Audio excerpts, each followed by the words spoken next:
Արմ ռադիոյի լրատվականը շարունակում է աշխատանքը, ստուդիայում է Ժիրայր Ոսկանյանը։ Այսօր եթերում Իրանը ցանկանում է միջնորդել Ղարաբաղյան հարցում, դատական հայց Երևանի քաղաքապետարանի դեմ։ Արդյոք հանդիպել են ՀԱԿ ու ԲՀԿ առաջնորդները 168 ժամ։ Այժմ այս մասին առավել մանրամասն։ Հոկտեմբերի 14-ին Հայաստանի Հանրապետության արտաքին գործերի նախարար Էդվարդ Նալբանդյանը Մոսկվայում հանդիպում է ունեցել Ռուսաստանի Դաշնության արտաքին գործերի նախարար Սերգեյ Լավրովի հետ։ Հանդիպմանը քննարկվել են Հայաստանի Հանրապետության նախագահ Սերժ Սարգսյանի Ռուսաստանյան Դաշնություն կատարելիք պետական այցի նախապատրաստման աշխատանքները, հայտնում է արտաքին գործերի նախարարության մամլոյցարայությունը։ Եթե Հայաստանն ու Ադրբեջանը ցանկություն հայտնեն, Իրանը պատրաստ է հանդես գալ Ղարաբաղյան հիմնախնդրի կարգավորման առաջարկությամբ։ Այս մասին, ինչպես տեղեկացնում է Տրենդը, հայտարարել է այցով Կազանում գտնվող Իրանի արտգործնախարարության մամուլի քարտուղար Ռամին Մեհմանպարաստը։ Մեհմանպարաստը հայտարարել է նաև, որ Իրանը կողմ է բանակցային գործընթացի շարունակմանը եւ պատրաստ է օգնել Երևանին եւ Բաքվին կողմերի միջև առկա տարածքային խնդիրը լուծելու համար։ Կազանում Մեհմանպարաստը հանդիպել է Թաթարստանի պետական խորհրդի նախագահ Ֆարիդ Մուխամեդիշինի հետ։ Հանդիպմանը Իրանի արտաքին քաղաքական գերատեսչության պաշտոնական ներկայացուցիչը խոսել է նաև ռուս-իրանական հարաբերությունների մասին եւ ընդգծել, որ Թեհրանն ու Մոսկվան կարող են կարևոր դերակատարություն ունենալ տարածաշրջանում։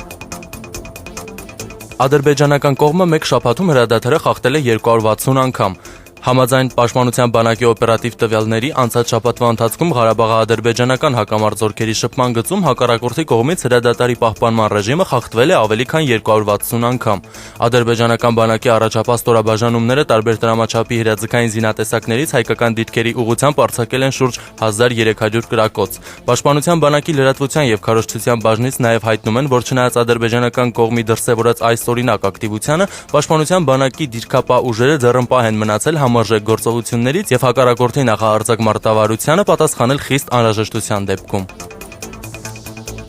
Միավորված աշխատանքային կուսակցության նախագահ Գուրգեն Արսենյանը դատական հայց է ներկայացրել Երևանի քաղաքապետարանի դեմ։ Կուսակցության նախագահը, որը նաև գործարար է եւ Մաշտոցի պողոտայում գովազդային վանակներ ունեցող Unicorn Group ընկերության սեփականատերը, ԵԿՍՊ-ի եւ Նուշիկյան ասոցիացիայի հետ միասին դիմել է վարչական դատարան, բողոքարկելով Երևանի քաղաքապետ Կարեն Կարապետյանի որոշումը։ Քաղաքապետի որոշմամբ նախորդային գիշերը ոստիկանների ուղեկցությամբ ապամոնտաժվել է Մաշտոցի պողոտայում տեղադրված կուսակցության ղեկավարին պատկանող 14 վահանակներից 10-ը։ Ապամոնտաժվել են բացարձակ ոչ մասնագետների կողմից լոմերով, քլունգներով ու եռակցման ապարատներով։ Այնպիսի տեղերից են սվարկայով կտրել, որ փաստորեն ոչնչացման process է տարվել։ Թերթի հետ զրույցում ասել է Unicorn Group-ի տնօրեն Գեգամ Խաչատրյանը, շարունակելով. Գովազդային պաստառները վրանք կտրատել են եւ տարել անհայտ ուղղությամբ։ Ներկապային մենք չգիտենք, թե մեր սեփական գույքը քաղաքապետարանի կողմից վարձված անձինք ուր են տեղափոխել, որտեղ է հիմա գտնվում։ Ինչ վիճակում են դրանք անհայտ է, այսինքն ոչ ոք մի բան չի հայտարարել։ Պետական մարմնի կողմից մեր սեփական գույքը ոստիկանների ներկայությամբ գիշերով հափշտակվել է եւ տարվել անհայտ ուղղությամբ։ Քաղաքացիական հասարակության ինստիտուտը հետազոտություն է անցկացրել պատիժը կրելու խոչընդոտող ծանր հիվանդությունների վերաբերյալ եւ այն ներկայացրել ամփոփ գրքույկի տեսքով։ Զեկույցի հրապարակման ժամանակ ներկայացվեց առկա Հայաստանի բանտերում այդ առումով առկա վիճակը, հնչեցին նաեւ խնդիրների լուծման առաջարկներ։ Մանրամասնում է Զարուհի Մեջլումյանը։ Բանտերում բուժանձնակազմի պակաս կա, արձանագրում է քրեակատարողական հիմնարկներում դիտորդական առաքելություն իրականացնող խմբի անդամ բժիշկ փորձագետ Լաուրա Գասպարյանը։ Ունենք մենք քրեակատարողական համակարգում բժիշկների եւ բուժաշխատողների թափուր հաստիկներ։ Իսկ ինչպես կարող են պատկերացնել նման կարգավիճակում հիվանդ դատապարտյալների խնդիրների լուծում կամ խնդիրների վերհանում։ Եթե մենք այսօր Վանաձոր քրեակատարողական հիմնարկում չունենք բժիշկ մասնագետ ընդհանրապես։ Հայաստանի քրեակատարողական հիմնարկներում կատարված ուսումնասիրությունների համաձայն մեկ բժիշկը հաճախ չի կարողանում ֆիզիկապես հասցնել անհրաժեշտ փաստաթղթային գրառումներ կատարել։ Լաուրա Գասպարյանը ավելացրեց, որ հաճախ լրացված չեն անգամ դատապարտյալների քարտերը։ Գրեթե համատարած է բոլոր քրեակատարողական հիմնարկներում դա բժշկական փաստաթղթների չլրացված լինելն է, ուղղակի ոչ պատշաճ եւ չլրացված։ Ունենք ընդհանրապես դատարկ բժշկական փաստաթղթեր, քարտեր, բուժքարտեր, որոնք միայն գրված է անուն, ազգանունը եւ գրած է թե որ հիմնարկում է։ Իսկ նման իրավիճակում մենք չենք կարող խոսել, որ կարող են դատապարտյալը համարվել ծանր հիվանդություն ունեցող դատապարտյալ, որովհետեւ նրա բժշկական փաստաթղթերը դատարկ են։ Քաղաքացիական հասարակության ինստիտուտ կազմակերպության իրավաբան զեկույցի հեղինակ Արմեն Զրվանդյանը ներկայացրեց պատիժը կրելուն խոչընդոտող ծանր հիվանդություններն ու դրանց վերաբերող օրենսդրական բացերը։ Մեր կատարած ուսումնասիրությունը ցույց է տալիս, որ մի շարք երկրներում Պատժից ազատելու հիմքը մարդասիրության սկզբունքն է։ Այսինքն այնտեղ հաշվի չի առնվում այն հանգամանքը, արդյոք հիվանդությունը ծանր է թե ոչ, եւ թե արդյոք այդ ծանր հիվանդությունը խոչընդոտում է պատիժը կրելուն թե ոչ։ Պետք է բացառել, որ դատապարտյալը առողջանալու դեպքում չենթարկվի նորից քրեական պատասխանատվության եւ պատժի, եւ կարելի է Հայաստանում դա այս պահին կարգավորված չի, կարգավորել այն իրավիճակը, երբ եւ որ դեպքերում կարելի է առողջացած դատապարտյալին հետ վերադարձնել քրեակատարողական համակարգ, առանց նրան կրկին դատապարտելու։ Ծանր հիվանդությամբ տառապող դատապարտյալին ազատ արձակելու հիմքը պետք է լինի մարդասիրության սկզբունքը, այլ ոչ թե բուն հիվանդության հանգամանքը, ընդգծեցին ուսումնասիրության հեղինակները։ Զարուհի Մեջլումյան, Arm Radio։ 2 տարվա կենսագրություն ունեցող Պոպոկ գովազդային միջազգային փառատոնը հոկտեմբերի 27-ից 29-ը Երևանում ներկայացնելու է գովազդի ոլորտում Հայաստանի եւ միջազգային մասնագետների ստեղծագործական ներուժը։ Թե ինչպես էր ծնվում այս գաղափարը եւ ինչը դրան հանգեցրեց, պատմում է Լուսինե Նորեկյանը։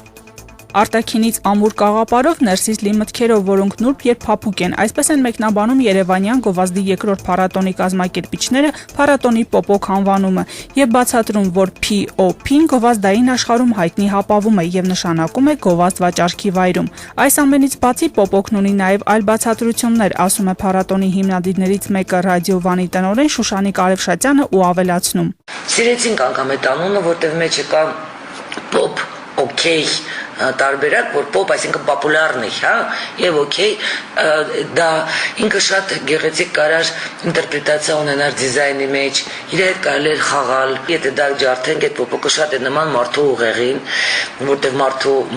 միտքը ծագում է ուղեղի մեջ եւ մեր ուղեղն է պետք է պայծառ լինի։ Հայաստանում գործում է նաեւ գովազդային խորհուրդ, որը հանդիսանում է գովազդի հայաստանյան շուկայի ինքնակարգավորման միություն։ Այն իր գործունեությունն ուղղում է տեղական շուկայի ուսումնասիրման եւ զարգացման խնդիրներին։ Գովազդի մակարդակի բարձրացման եւ միջազգային չափանիշների տարածման համար յուրաքանչյուր տարի կազմակերպվում է Կանի փառատոնի մրցանակի գովազդային ցուցադրություն, իսկ խորհուրդը ակտիվ աջակցում է Հայաստանում Պոպոկ փառատոնի կայացմանը։ Կանի փառատոնը ունի 50 միավոր ռեյտինգի մեջ։